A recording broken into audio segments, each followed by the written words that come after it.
There we go. All right. Okay, guys, thanks so much for joining here in person and on Zoom. I'm excited to launch this month with our really so that we can dive into the Locker Room University. Although some of you guys maybe have already done one of the paths or started one of the paths in the university, and others you're like, what's path? So as someone who's in coaching, you get access to the Locker Room University as one of our great resources. And in there, besides all the wonderful modules and information on everything, there's something called Path 1 and Path 2. Path 1 is the path from 0 to 12 sales, and then Path 2 is 12 plus. So what I would say is obviously we have to go from 0 to 12 to start out, but you could take that as a 90-day cycle, or you can do that as for your whole year. It just depends on, what your goals are. Obviously, if you have a goal of more than 12, you probably want to select path 2. But because we're starting from the beginning, I'm going to start with the 0 to 12, and we're going to dive in. So I have, for those of you who didn't come, the PowerPoint slides will be in the Google Drive later today. So let me just pull that up real quick. I don't know yeah, I think I did download it.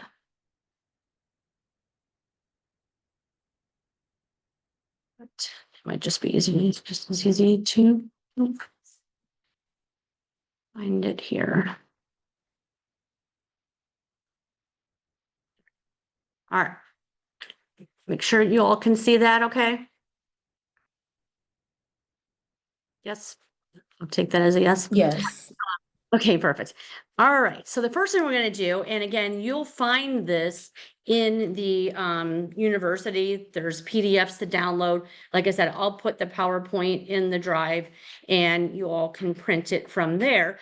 But I'm going to dive into the Locker Room University as well here in a minute, because I want to show you the way to get to Path and, what we're going to be watching and listening to, because it actually is modules that go on for a period of time. The way I've designed the month of November is for us to go ahead and get started here. And I'm kind of doing an intro into Path, and we're going to dig into a few things. And then each week we're going to leave the day with some homework, meaning this. Go back and watch the rest of the modules in between, because this is every step right here. This would take us a year to get through if I did one class on all of these. It's really designed for you guys to be able to self-teach. So I just thought this would be a great thing to highlight some of the important modules together as a group. And then you guys can do some of the activities and then come back the following week with those complete. So we're going to do a couple of those today. I'm also going to play a couple of the short videos that Jake is talking about with explaining Path and the different things. And then next week class is the 19 things they didn't teach you in real estate school. So between now and then, we're going to go over some of the other things. And then I want you guys to come to class next week, preferably having watched the 19 things module or step, and then we can have a nice discussion about it in class next week. However, if you did not do it, please don't not come to class. That doesn't do anybody any good. I'm not your teacher. I'm not going to be checking to make sure you did it. However, there is an accountability board within the Locker Room University, so I could actually see who did it and who did it. But I'm not really interested in policing you all. You're a bunch of grown adults. Anyway. All right, so let's just dive in a little bit. So as you can see right here, this is the breakthrough path from 0 to 12 closings. And we start here. And then the first thing that we're going to do is this next assignment, which is our core competency. So I hope for those of you guys in here, you have your copy, and then we're going to dive in a minute. Here is kind of a breakdown of all of the things that are on that map. Basically, I crossed out week 1, week 2, that kind of thing, because we're not actually following this schedule. We're going to try to get through all of this in our 4 weeks here in November. there's a few things in here on this list that are going to stand out to you. And some of you will know what I'm talking about because you'll have already attended this. But I'm going to let you do some of these things on your own, or you can check the box because clearly there's a check box here because you've already done it. So for example, we're going to next week do the 19 things they don't teach you in real estate school, but we're not going to do the agent action plan together. That's something that Jake, if you guys remember, co-hosted with me over the summer. That was recorded and it is uploaded into Legacy Group Guide for you guys to watch it. I also put it in the Google Drive training folder as well. So no reason for us to do that one again. That's a pretty deep one that goes into some really fantastic breakdowns for your business and really helps you look at your numbers and be able to work based on your numbers. And what we do in there is talk about how much of your business do you want to be listings? How much of your business do you want to be buyer sales? And then the effort that you're putting into each of those things and how that spits out how many appointments you need to go on to be able to get to your goal. So that's a great one that, again, we've already done that. So you guys can go and watch that on your own if you didn't already attend it. So between the time we go from, 1 week to the next, there's going to be some of these things and I'm going to say either check it off because you already did it or go into the modules and watch it again or for the first time. Same with the 5 to 25 challenge. So like those are some things that we've recently done over the summer. But so today we're going to focus on these first top couple things. So has anyone seen this wheel before? Yes. Anybody on Zoom? Do you know what this is? Have you done one of these wheels with us? I'll assume that means yes I have. or no. You have. I knew some of you guys had. So I think I did it last year. Yeah. I think, yeah, we definitely did a class just based on a couple of these wheels. So this competency wheel is just one of many wheels that the locker room has for your business. And I think it's a great one to get us started. So here's what I want us to do. For those of you on Zoom, just use a piece of paper to follow along. Those of you here, you have the actual wheel in front of you.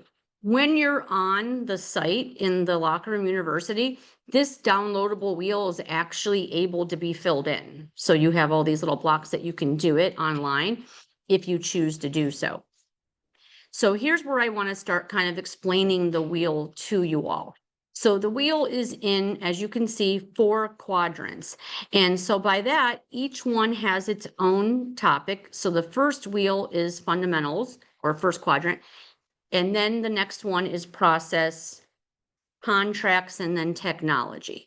And then as we go through each one of the quadrants, what I'm going to do is ask you to fill the number in on each of the pieces of pie that you're rating yourself on a scale of 1 to 10.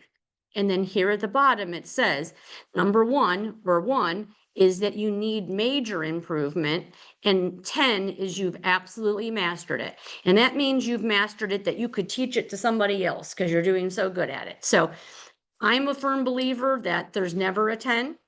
Like you never would find me putting a 10 on anything because to me that means that there's no room for improvement. And I don't know what there could be at any point in our world that doesn't need improvement. So, but that's just my own gauge and my own scale. So this is going to kind of be interactive. So I would love to hear as we go through it, what you guys rated yourself, but we'll do that at the end. So for right now, let's move into the fundamentals quadrant. And the first piece of pie here is the buyer consult. So you're rating yourself right now. So if you're in here, do it on the actual sheet. This is what we're supposed to do for like to be ready for today. Well, if you did it to be ready, that was fantastic. To do. You said have something done for. Well, I said get into and choose a path and get started. So if you already did it, even better. So just kind of follow. Are you saying you already did it? I think all of us did. Yeah. Did you? Yeah. Fabulous. Okay, great. So then for those of you who did not, so we're going to kind of go through it and then those of you on Zoom, but I would love to hear, how you guys rated yourself on it as well. So we have how you rate yourself as a buyer with your buyer consultation.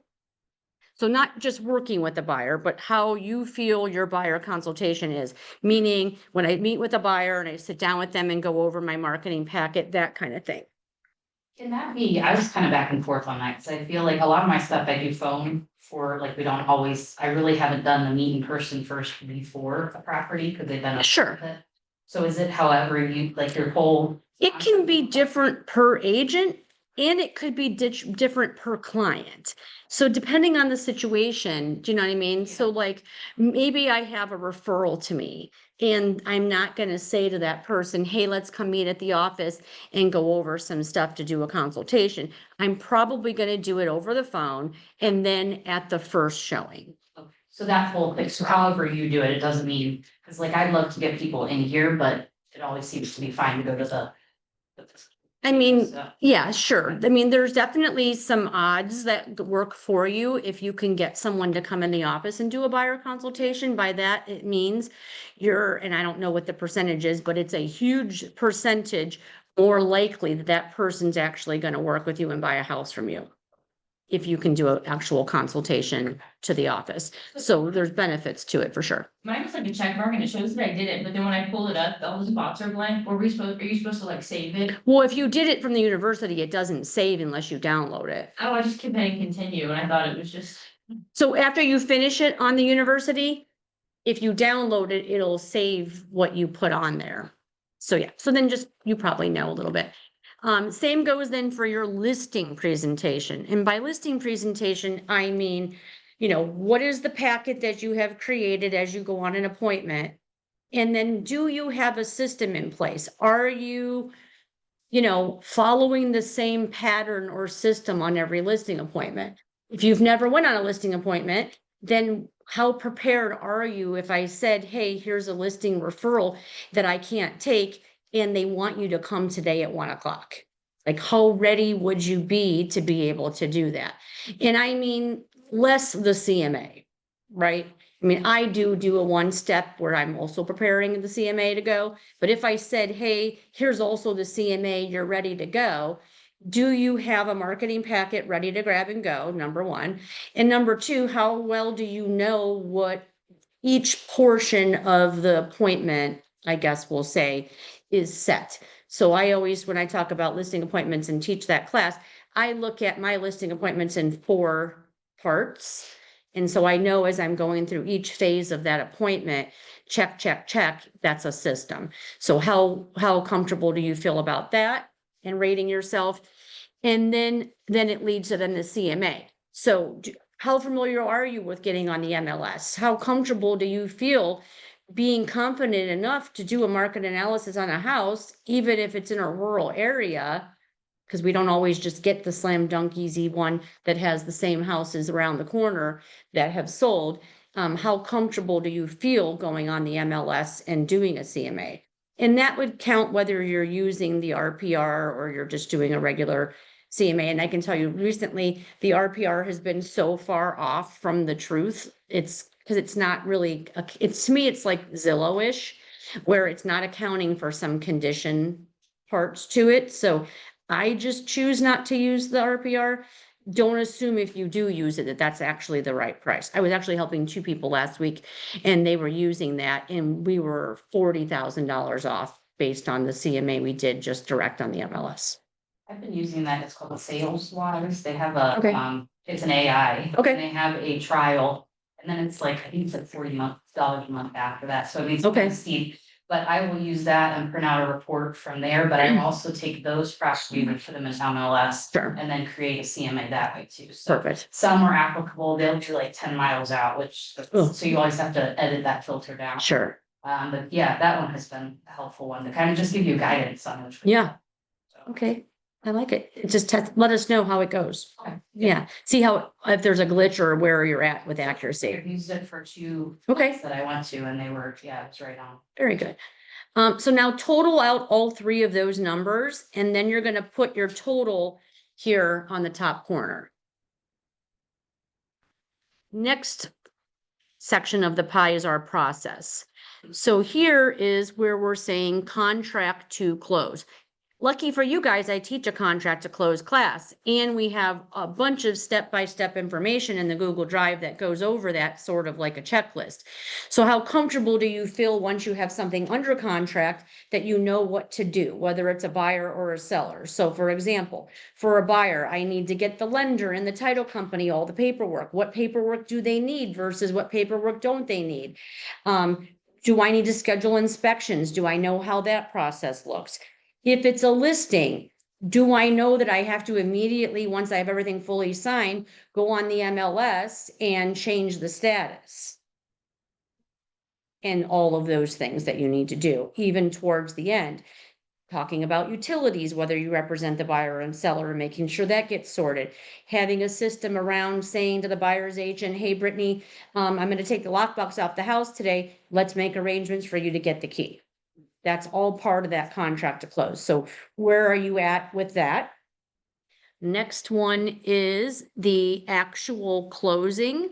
So what kind of process does it look like for you when you actually are getting to the point of closing? So for example, do I attend the closing? If I attend the closing, am I bringing a gift? Do I always bring the same gift?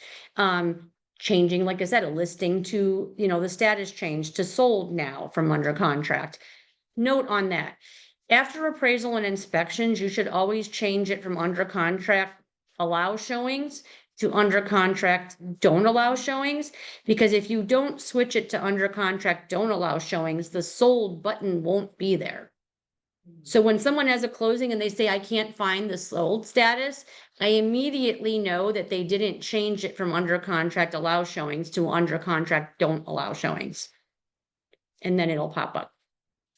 Do you put them in a database? Do you then now make that person a past client? Do I send them a handwritten thank you card? Do I bring something to their house on moving day? Do I put them in a drip campaign so I can continue to market to them? If so, what does that look like? How am I going to get referrals? Do I ask for reviews? That's all part of the closing process. So what kinds of things like that are you doing, and how comfortable do you feel about it? And then negotiations, that's all part of the process. We're obviously negotiating right when we get them to sign the buyer's agency or the listing contract, right? That's the negotiation between us and our client. Then we have to be, and so we have to be good at that, right? So we have to know how to earn the commission that we're asking for. Then we need to feel comfortable negotiating the transaction. And then negotiating potentially repairs or appraisal issues and any of the other things that come into play. So how comfortable do you feel based on a scale of 1 to 10 on that? And then you total those numbers and put that over where process is at. Then moving on to contracts. How well do I feel comfortable with all the buyer contracts? How well do I feel about all the seller contracts? And then, of course, any addendums. So are there looming addendums out there that I don't know how to fill out? Do I know how to use an escalation clause? When to use one? How it benefits me or doesn't benefit me? How do I fill out an ROC, which is the release of contingency? Do I need an ROC if we waived inspections? Like all of those kinds of things to consider. And then who needs to get a copy of those? So do I need to send Matt a copy of the ROC? I was actually gonna ask. Yeah. Because I was going back and forth with my buyers and the listing agent and the seller yesterday. I had to revise the ROC. And I guess I just didn't know if I need to send it to the lender. There's 3 things on there. Not if you represent the seller, that's up to the buyer's agent, but yeah. So when you represent the buyer, the lender should get a copy of all changes and addendums and ROCs, as well as the title company. Yep, and here's why. Imagine that the house doesn't appraise. Forget the release of contingency on inspections. Let's just say the house doesn't appraise and we have to lower the price. We don't go into the purchase agreement and change it. We do an addendum or a modification. And then the lender needs to know that, and obviously his underwriter needs to see that, and so does the title company.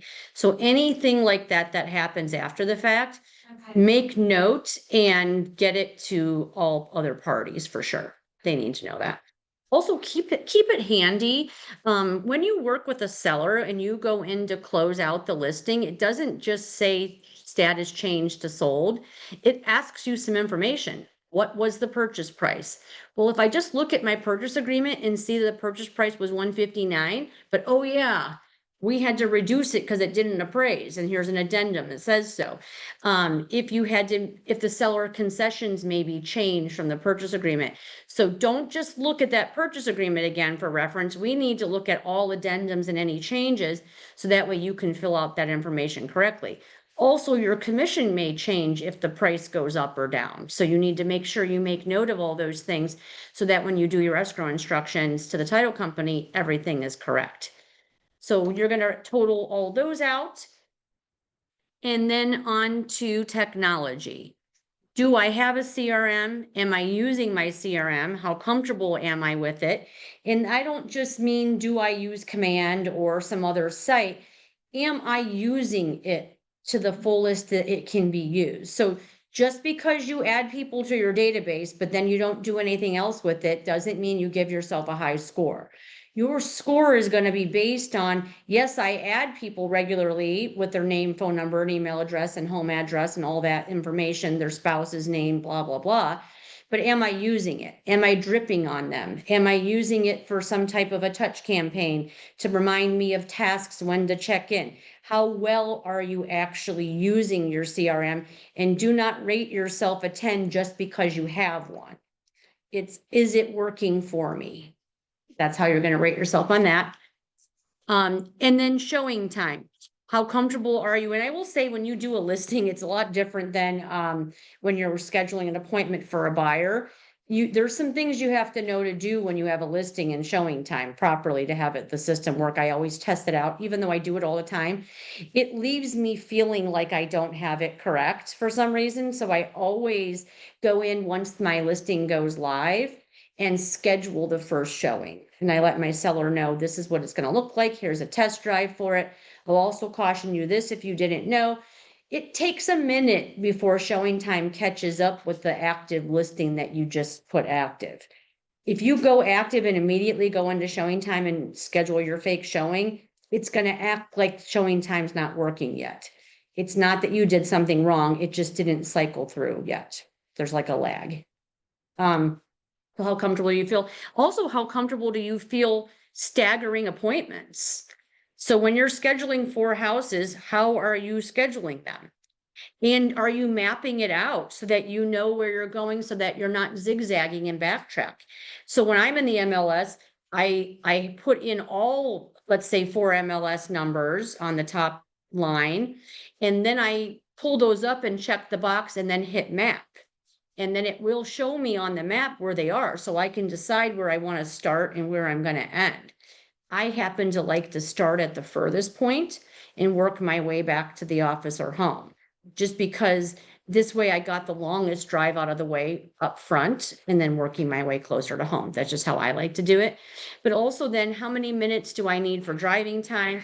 Can I overlap the appointments? How close are they? That kind of thing. So how comfortable do you feel mapping that out?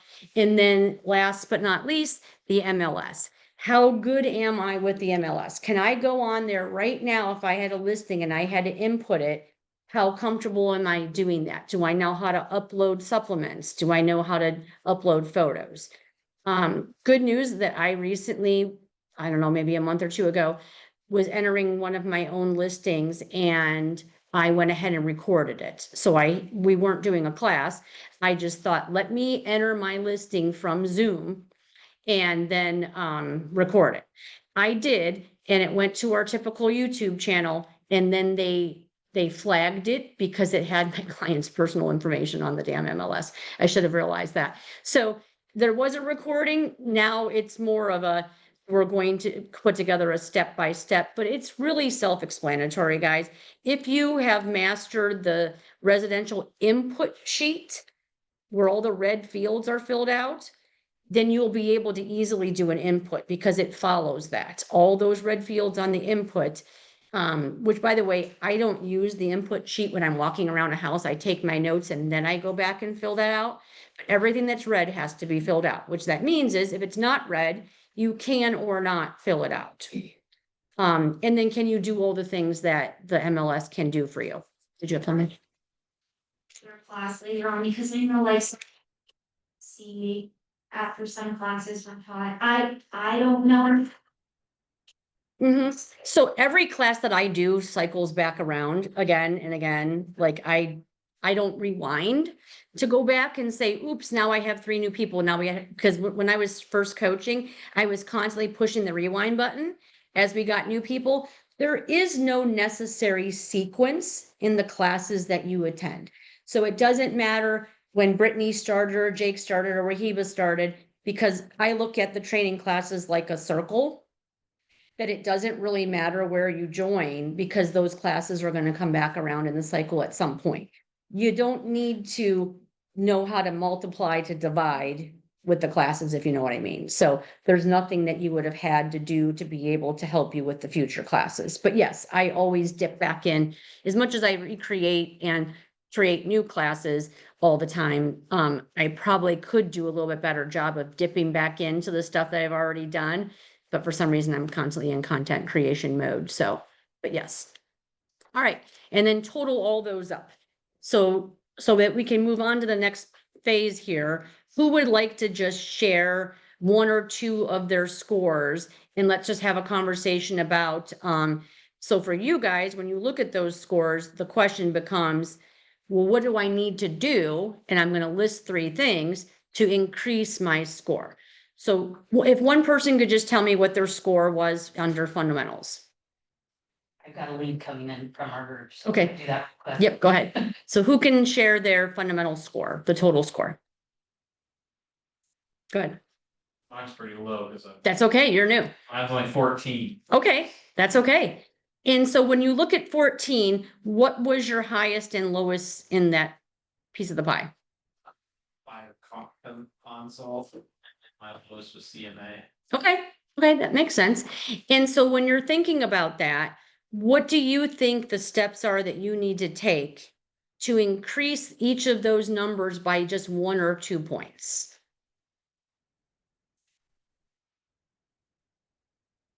Like honestly, for me, it's just more experience. Like Yeah. getting the experience will. So if your lowest was CMA, today, if I said after a class, I'm going to give you an hour to increase your score just by 1 point, what do you think you would need to do?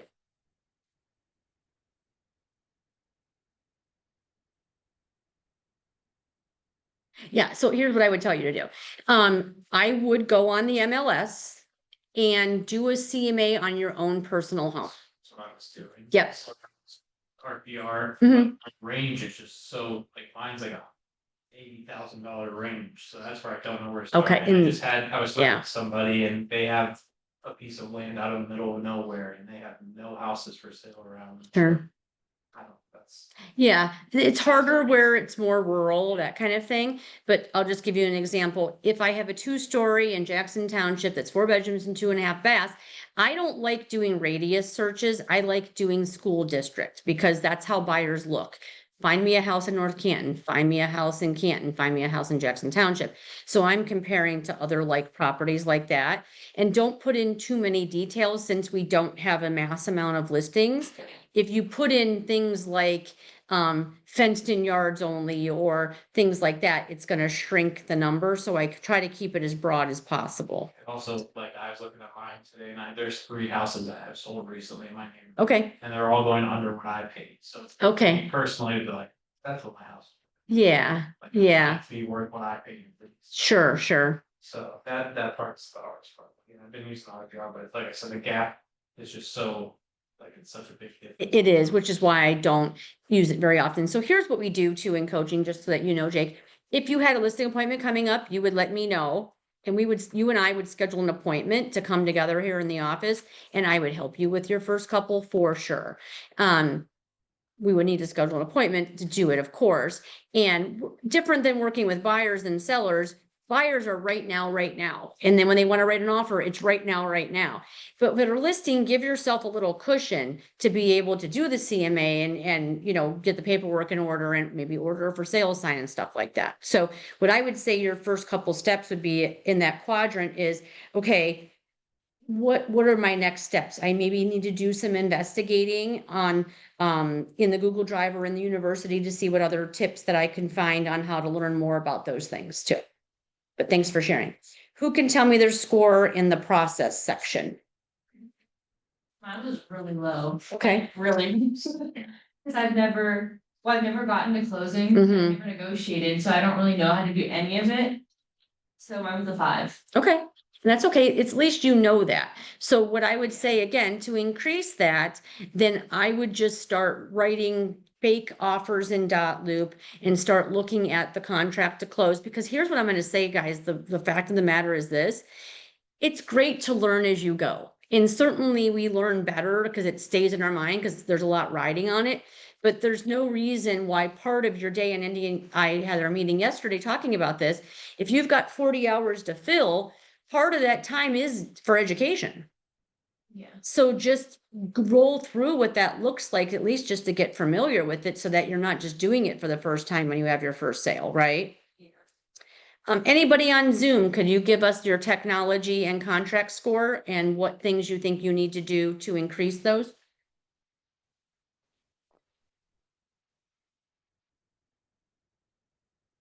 Anybody?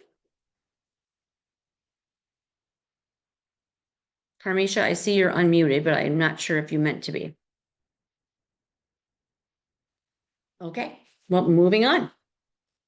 I'm going to dive into the locker room right now before we finish this up, but I want to show one example that I've got here.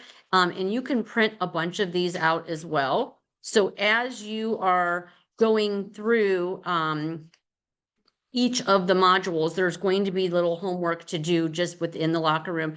So I went ahead and I added this calendar. If you don't have a plan in mind and you don't actually, and like, again, you and I were just talking about this yesterday, and you're just loosey-gooseying it, then you're gonna get a sale here and there. So whether you use a calendar like this or you are gonna be using a Google Calendar, which is what I use, you know, you're just not going to have a structured day with systems. So time blocking is a huge thing. And of course, we teach a lot of classes on that as well. So I would say mapping out everything that you're doing. Also, Andy and I were talking about this too. Look at the month ahead. Start by plugging in the classes that you're going to attend, the Keller Williams team meeting, anything else that you're going to be doing education wise. That's all part of your 40 hours if you're full-time and 20 hours if you're part-time. So those things count as you're here doing meetings and classes and stuff. And then you need to start looking at what are my activities. If my activity is just learning the MLS or dot loop better, that's going to go on the calendar and that's part of your learning part of, you know, getting your business up and going. And then the other things you're doing. And so, for example, if I want to post 3 times a week, I need to time block for that. Maybe I want to do content creation on Monday morning because that's when I'm feeling inspired for the week. And then I'm going to put that on my calendar reoccurring. So create my content at the beginning of the week and then schedule out or just save my posts for the rest of the week. That would be something that you could put on here. Also, Andy and I were talking yesterday about why not spend some time creating a pool of content ideas? Why not spend some time creating a pool of ideas of things that you want to do to network? Just start creating that pool. We were talking about a bunch of different stuff yesterday. PT has helped a lot with that. It gives me like thousands of ideas. Fantastic. So, and narrow it down even further. So when you're thinking, what am I going to do with the rest of my day today for real estate? Because it's still my work day. Go dip into that pool of ideas then. So to me, the exercise is this. I'm going to spend an hour today just brainstorming ideas. Maybe that works for you. It doesn't work for me because that time slot, I'd be like, what were all those good ideas I had? I voice text myself all day and night. So all my ideas for everything, I just voice text myself. And then maybe I would schedule a time slot to now take all that stuff out of my voice text and write it down someplace, put it on a spreadsheet, whatever. So that way, when I'm having one of those moments where I'm like, I just don't know what to do with my day, I can dip into that pool and say, okay, I'm going to put that on my calendar. I'm going to put that on my calendar and then actually do it. Same with content ideas, or even, I mean, this is a great time of the year to start planning for 2026, and we will be doing activities like that in the coming weeks.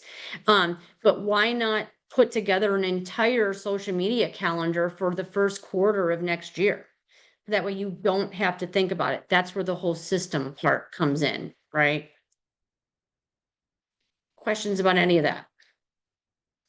Like I said, I'm gonna dive into the university, so we're gonna listen to a couple things, but I want to mention for homework for next week, if I don't make it back to this screen, I wanted to kind of go over it.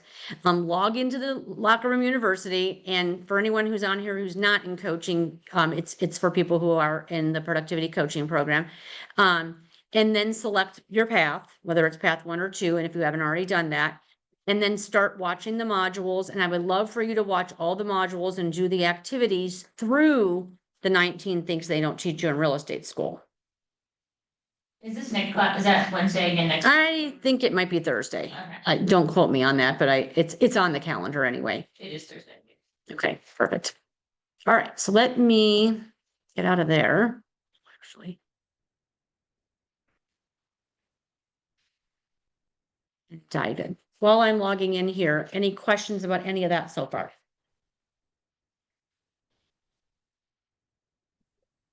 Gina, this is Tracy Saho from the Hi. Hi, I'm from Tusk County. I tried to I logged in to watch a video on Zoom and I was removed. So I wasn't sure if because I'm from Tusk County, I'm eligible for How were you removed? What? It just We said- wouldn't ever remove anybody. it said removed by host. Who was the host? I don't know. It was an older lady at that time. It was a couple months ago. Gotcha. I don't know who would have been teaching a class that they removed you, but I can tell you anything of mine, I would never go on and remove someone. And if you join the locker room trainings on Tuesday at 2, and you're welcome to do so, that's open to anybody. They wouldn't know who anyone is because that is for across the country, so they wouldn't remove you. So I don't know if there was a specific training class that was, I don't know. It wasn't us, so I'm not really Okay. sure how that would go. But yeah, you have access to the Tuesday, 2:00 Zoom that TLR does, and the Zoom is just TLR.zoom, something like that, .com, or TLRzoom.com. And so you can do that. What you don't have access to is this university or like the Google Drive, because that's for people that are in PC. Okay. And you're in PC and Tusk and Sandy is your coach, then you have access to the locker room, just not my Google Drive. Okay. Thank If that you. makes sense. You're welcome. All right, so when we get in here, a couple of things. All of the courses get put in as they complete. So for example, last week's class gets uploaded here, and then you can just start scrolling for days. The class for the 19 things is listed here, but it's also in path. And then agent action plan is in here, as well as track. So track, you'll find track in path here. And that will be a 12-week program. Again, we're not going to do track. Track has already been done. There's a host for every single week that's different. So that's part of the 0 to 12, guys. So when we go in there, let me see what's doing here, path 1.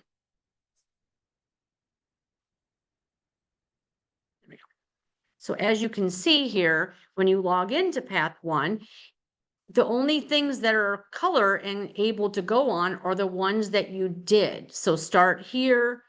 This one, obviously, I just did, and then the 19 things. These are all gray because you cannot jump from here to here. There's a reason that this path is in order, right? Jake was very specific about wanting things to be done a certain kind of a way. So you can't complete agent action plan until you complete things before it.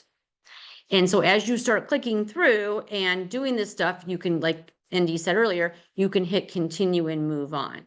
So I want to start because I want to play a video.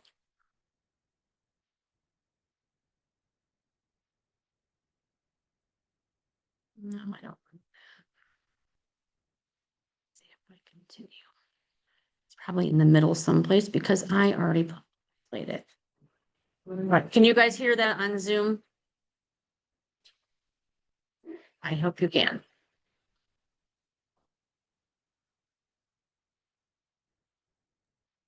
I don't think so. All right, well, it's time to start those engines. We You can are hear. You can, okay. roadmap number 1, which is specifically for agents closing 0 to 12 homes per year. If that is you, you are here in the right spot. Again, my name is Jake Dixon, founder, CEO of The Locker Room, and we are so excited that you have chosen to go down this path with us. So what I'm going to do here just at the start is show you a couple of things, set the proper expectations so you know what you're getting into and be able to go at this full speed ahead. So without further ado, let me share my screen and we will look at the roadmap itself. All right, so this should look familiar, or maybe this is the first time seeing this, but this is our breakthrough path, number 1 for 0 to 12 closings. Here's you in this fancy sports car, right? And we want you to fill in the blank here in your workbook. Finish the statement. By completing this path, I will break through to the lane. We want you to insert a radically awesome, bodacious goal. All right, have some fun with it, but be serious at the same time and make sure it is a SMART goal. It's specific, it's measurable, it's attainable, it is realistic, and it is time stamped. Okay, once you've done that, let's look at this together. So we are here at the starting line in this sports car, and you can go as fast or as slow at whatever pace that you want to go at. But here we are starting, and you're going to work through this in a very strategic and systematic manner. What we've done here is we have extracted what we feel is the best of the best inside of the Locker Room University, putting it all together in a simplified path that sets you on pace to achieve upwards of 12 homes per year. It includes the knowledge, the core competencies, the foundational elements that we know it takes to launch a sustainable real estate career. And that is our ultimate goal for you. Not being a one-hit wonder, but building that solid foundation. Looking at it through the lens that you are a small business owner who just happens to sell real estate. Interesting, right? So you're going to go through this starting with core competencies. 19 things they don't teach you in the real estate school. Our agent action plan, which is our business planning course. Throughout this, we've got different electives and things that you're going to have the ability to go into our Locker Room University and choose a course at your own discretion, but around the topic that we have placed. So here, for example, would be lead gen. This elective, it would be one out of our mindset library, so on and so forth. But going through this course, like I said, whatever pace and speed is beneficial for you, giving you that solid foundation that you're going to need to grow a sustainable and profitable business. Now, for most people, this could take upwards of maybe 9 months, potentially even a year. So what could look simple and easy here on a one-page graphic, just understand this is over a pretty decent span of time, all right? So don't rush it. Make sure you don't just learn for learning's sake, but we want you to learn for doing sakes. Apply what you're learning. Take it to the community, a Facebook group, ask questions, get on with peers out there across the Locker Room community and ask them what their best practices are. Be vulnerable in sharing what questions and challenges and struggles you're facing so the community can come and share what works and things like that for us. All right. Now, I want to prep you for this, and we'll talk about this more later. Here at the very end, towards the bottom of this roadmap, we have our Track Plus program. You will finish this entire thing by doing Track Plus. Now, this is our flagship product.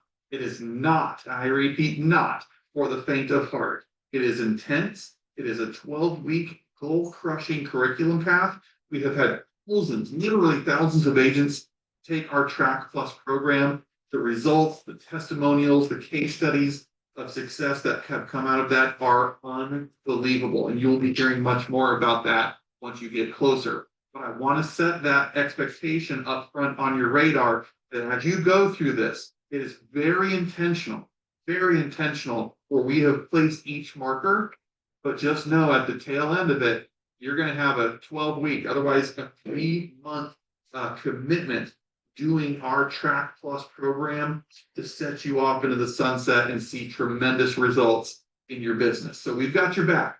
The next thing I want to do real quick is show you inside the roadmap itself. So let's do that right now together. All right, guys, so once you're logged into your university account inside here, the Locker Room University, this is what it's going to look like. I have clicked on the breakthrough path number 1, 0 to 12 closings, and it takes me to a page much like this. Now, keep in mind, the roadmap we just shared with you is literally how we have this set up. So we got you taken care of. But what's important to note is you'll see this first one and this second one on my screen, at least, that are actually in color. They're highlighted. What that means is I have completed these just for the sake of demonstration so you can see what happens, whereas the rest of these down below are grayed out. So you cannot skip ahead. You have to first complete this module to unlock the next module, so on and so forth throughout this entire curriculum path, right? So what you do is once you open up one of these, take the core competency assessment, for example, what we want you to do after watching the video and completing the assignments is make sure, see here down the very bottom, it says complete and continue. Once I click complete and continue, I get a little red check mark over here on the left-hand side that says I can advance now to the next module. Same thing on the stop and complete. Don't just exit out the screen or click going back to my dashboard. Make sure once you've stopped and completed the assignment that you click complete and continue down here at the bottom of the page.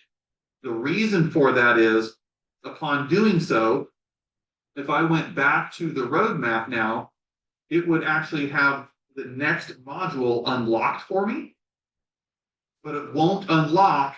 See there, 19 things is now highlighted. It's now colored. It wouldn't have unlocked or gone in color had I not completed or clicked continue there. So I don't want to field email saying I can't get to the next module. What's wrong? Something's happening in my university account. It's broken. No, you just need to make sure you went back and click complete and continue so the next module in the series is unlocked for you. All right. As much as we love you, let's do our part here to make sure you understand that, you do your part, so it'll be a seamless experience for everybody involved. If you do have questions, certainly don't hesitate to reach out to us. We are more than willing to help, but as much as we can avoid user error, that's what we're trying to do here. So, hey, look, guys, we are very excited.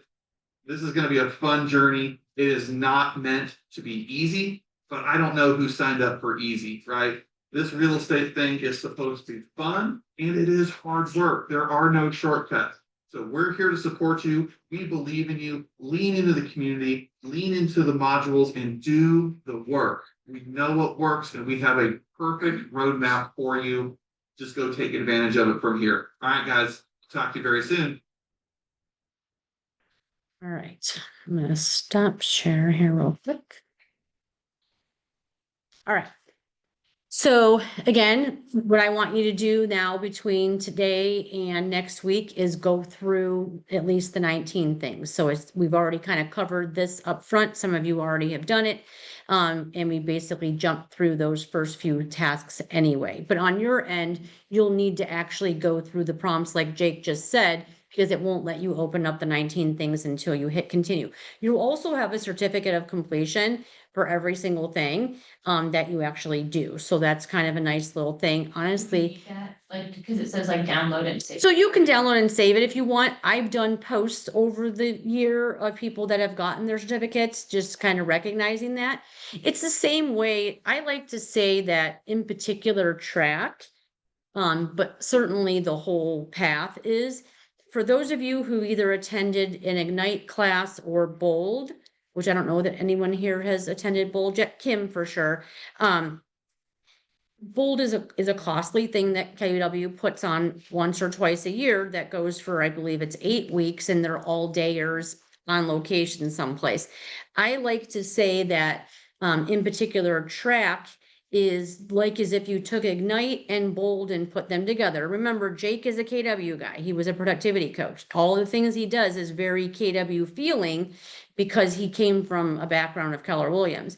Although his company is not specific to KW, it has lots of members and coaches that aren't KW people, but all of it feels very familiar to me because he has entered into our KW world.